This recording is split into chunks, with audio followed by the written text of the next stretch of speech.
2 years ago today, safety and security were shattered on Sacramento's K Street.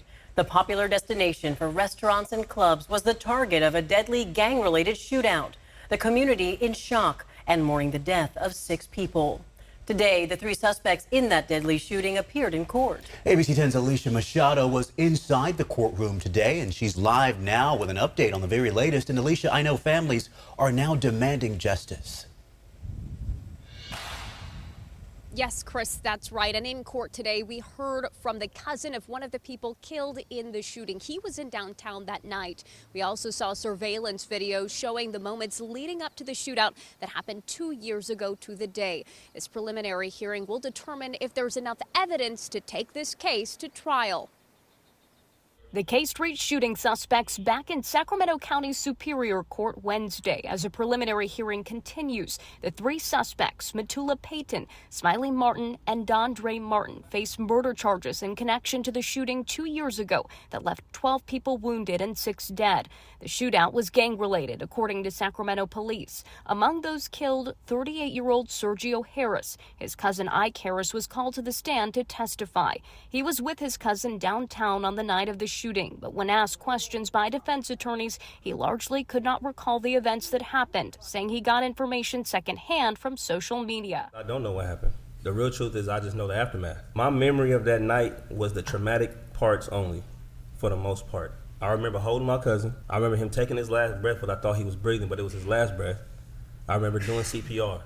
The prosecution and defense showing surveillance video of the moments that led up to the shooting. The video shows crowds dispersing just before 2 a.m., around the time Ike Harris says he saw someone holding up what appeared to be a gun. Some family members of those killed in the shooting were in the courtroom, wearing shirts with photographs of their loved ones, including John Alexander, the father of 21-year-old Jontea Alexander. She was just here to have a good time with her sister.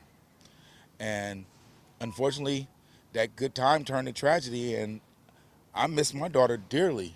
He and others gathered with local organizations Impact and I Am SAC Foundation to remember the lives lost on April 3rd, 2022, and speak out about gun violence. This is a moment of trauma that these families have to endure every day of their life. The wife of Sergio Harris and brother of 29-year-old Devazia Turner, who was also killed in the shooting, spoke at a news conference outside the courthouse. I just want to make it clear that my husband was a victim in this tragedy, and it's deeply distressing to see him portrayed in any other light. The focus should be on bringing those responsible for this heinous act to justice, rather than shifting blame on the victims. I miss my brother Devazia, because they should still be here with us today.